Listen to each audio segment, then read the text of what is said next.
Pero kung si Sara lang, wala talaga siyang panalo. Wala tang panalo kung siya ay tatakbong presidente. Lalo pa ngayon na lumabas yung mga anomalya dyan sa confidential and intelligence funds at yung kanyang kapabayaan bilang Secretary of Education at lumabas yung katotohanan na siya pala ay walang alam, boba at tanga. Kaya lalo lang na hindi siya mananalo dahil ang mga tao ngayon alam na ang karakas niya. Alam niya na wala siyang kapasidad. Huwag ka na magdrama dyan. Wala ka naman talagang panalo. Walang kapana-panalo itong si Sara na ito kung tatakbo siya bilang presidente. Bakit noong 2022 ay hindi siya tumakbong presidente sa kabila ng pamimilit sa kanya ng tatay niya at sa kabila nung kakasigaw, lumawit na yung dila ng Run Sara Run movement ni Vivian Velez at mga kasama nito. Pero hindi talaga siya tumakbong presidente. Alam niyo ba kung bakit? Kasi nagpa-survey noon ang Malacanang noong 2021, latter part of 2021, nagpa-survey ang Malacanang at hindi nila ginamit itong Pulse Asia o SWS. Ang ginamit nila sa survey ay itong kanilang mga congressman na panig sa kanila at pinag-survey sila, yung tinatawag na internal survey sa kanilang mga distrito. At doon ay nalaman ko ang naging resulta sapagkat maraming mga congressman dyan na mga kaibigan ko rin.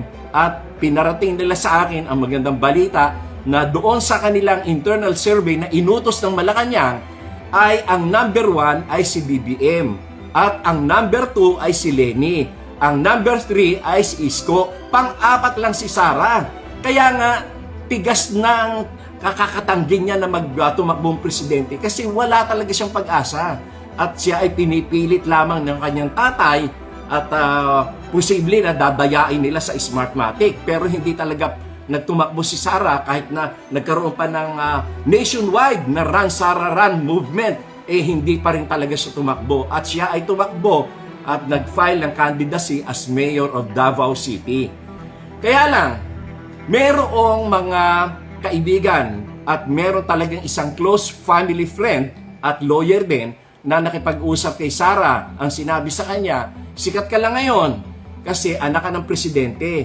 Pero pag hindi na presidente ang tatay mo, you can no longer go back to national politics. Kaya ang tamang gawin mo, tumakbo ka bilang vice president ni BBM para halos wala kang gastos, sure kang panalo. Kaya yun ang nangyari. Nagkaroon ng arrangement na ang naging tulay nito ay walang iba kundi sila Governor Gwen Garcia, si former President GMA at si former Speaker Martin Romualdez at yan ay nabuo yung pagkatakbo niya bilang Vice President. Pero kung si Sara lang, wala talaga siyang panalo. Wala tang panalo kung siya ay tatakbong presidente. Lalo pa ngayon na lumabas yung mga anomalya dyan sa confidential and intelligence funds at yung kanyang kapabayaan bilang Secretary of Education at lumabas yung katotohanan na siya pala ay walang alam, boba at tanga.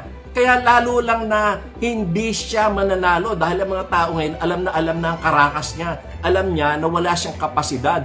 Wala nga siyang nalalaman kung ano ang nangyayari sa mga gobyerno natin .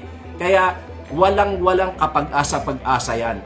Drama na lang ito, yung tinatawag niyang pagtatakbo ng 2028 para ang magiging depensa niya dyan sa impeachment case ay yung political persecution nito kasi tatakbo akong presidente. Gusto nilang hadlangan ang pagkatatakbo ko bilang presidente. Nako, huwag ka na magdrama dyan. Wala ka naman talagang panalo.